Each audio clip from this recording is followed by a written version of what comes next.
Hi there, thank you so much for tuning in. My name is Julia. My name is Hayoung. And my name is Haoran. And so today we are going to be focusing on The Social Psychology of Disability, a book by Dr. Dunn. Specifically, we're focusing on Chapter 4, which is Attitudes Toward People with Disability. And so I'm going to start off this presentation, followed by my friend Haoran, followed by my friend Hayoung. All right. Okay? So let's get started with a definition of attitudes. What is an attitude? An attitude is a global evaluation of a person, an object, an idea, or an issue that are positive, negative, or ambivalent. And in this conversation, we have to have some key terminology. So when referring to an attitude object, we mean whatever or whomever is being evaluated.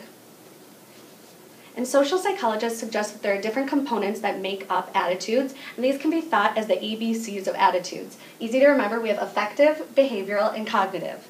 So affective is how it makes you feel, behavioral is how it influences your behavior, and cognitive is your thoughts and beliefs on the subject. And so why are attitudes important? Well, when a person's attitude is known, his or her actions should be more or less predictable, although this is not always the case. However, this idea has huge implications for people with disabilities, who in this presentation you will hear referred to as PWDs. If you could go back one more time, thank you.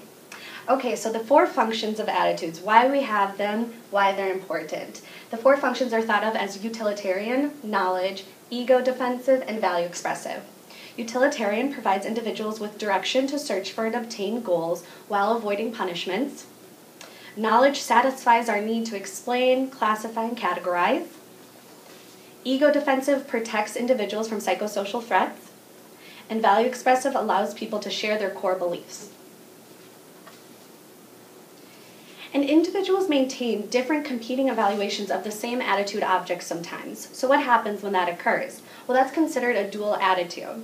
And so a dual attitude, for example, could be if your friend says that they just love to cook, however, every night for dinner they order in takeout. Dual attitudes may indicate the presence of both implicit and explicit attitudes. Implicit attitudes are automatic, non-conscious, whereas explicit attitudes are controlled and conscious. So explicitly, your friend really may believe she loves to cook, but implicitly, she does not like cooking at all. Conflicts can arise between what we say and what we do when the 2 attitudes are inconsistent with one another, something we all need to keep track of. And now I'm going to invite my friend Haoran to give a little presentation on IAT. So first I'm going to talk about attitudes towards PWDs. So what's most people's attitude towards PWDs? Positive or negative? It is really hard to say because the experiment conducted by Clark already proves dual attitudes also exists when we face PWDs. After a face-to-face encounter, participants tend to rate more positive for PWDs sitting in wheelchair. However, they display more discomfort behaviors and stop conversation more rapidly, and that's their implicit attitude. So there's a question, how could we measure attitudes? Basically, there are 2 methods we can use to measure attitudes. And they are direct and indirect measures. Just like its name, direct measures will ask them their purpose directly, such as, what's your attitudes toward PWDs? Typical direct measures include questionnaire and survey. However, there's a problem for direct measures. People may hide their attitude and unaware of their implicit attitude. As a result, in some circumstances, direct measures could only measure explicit attitude. And indirect measures will ask the question more unobtrusively, and IAT is one of them. IAT will ask participants to determine whether word or image pairing are positive or negative in a short time. The researcher will evaluate response time for particular stimuli and find out participants' implicit attitude toward a certain group.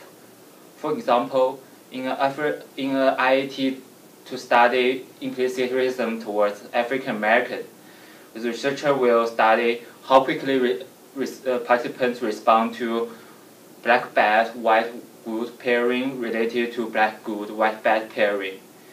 As a result, IAT could tell implicit attitude.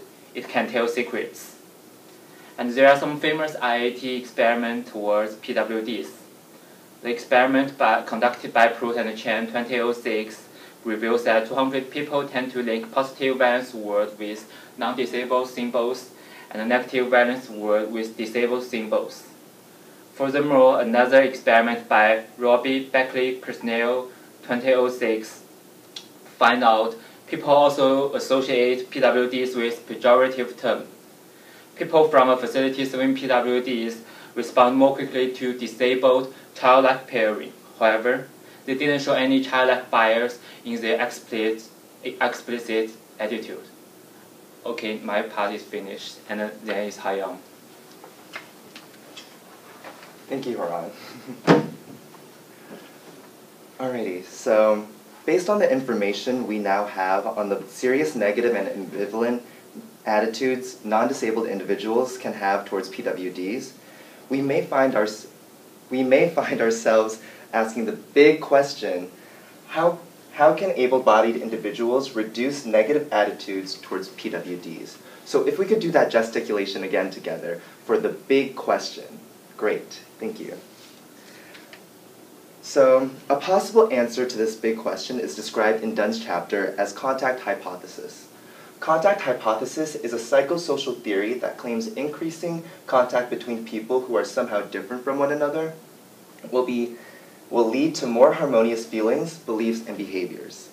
So it seems simple to say the least, but over 500 studies can attest to the positive influence on attitude equal status contact between majority and minority groups can have. Research by Pettigrew and Trope in 2011 found that intergroup contact theory largely influenced favorable attitude changes regarding race, ethnicity, mental illness, and even disability. So 4 conditions that promote positive intergroup contact are personal interaction, equal status, social norms, and cooperative activities. So with personal interactions, it asserts that contact should be one-on-one so that individuals from each group can truly engage with one another. Secondly, equal status describes how social context should foster each group as being perceived as equal in rank and standing. For social norm, any third party or authority involved should regulate and define expected behaviors in a given situation. Cooperative activities are a major way that individuals from each group can realize shared specific goals between one another. So contact theory in relation to people with disabilities shows that contact theory has been shown to greatly improve the attitudes held by non-disabled individuals, as can be seen in past research. Clunice and Ross O'Meara found that children who took part in recreational activities with disabled peers showed a positive attitude change which persisted for at least 3 months. Another study by Levy in 2009 revealed a newly emerging study that indicates that having people imagine social interactions with outgroup members can actually produce positive perspectives while reducing prejudicial feelings. So this new research leads us back to our big question on how social barriers can be reduced between PWDs and non-disabled individuals. So if you could move to the next slide. So the first thing would be to push yourself out of your comfort zone. It's very easy for us to kind of go through the motions and do things that we know we like or go to places that we know we'll enjoy, but it can be quite adventurous and exciting to go to places we might not usually. Secondly, find similarities versus differences between people. It can be really easy to notice the differences between people, but oftentimes we can find a lot of similarities, especially within shared goals between people. Thirdly, diverse representation in the media. So in our modern technocentric society, our contact with people extends much further than face-to-face interactions. Diversity in media can greatly increase the exposure one has to outgroup minorities. And lastly, diversity helps everyone. So get off your computers and try saying hi to someone you never might have otherwise.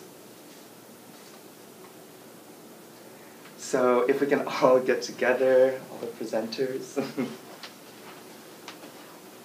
So We want you to feel free to make contact with us in the comments section below. We would love any advice on how to make this presentation better and more inclusive in the future. But thank you so much for watching.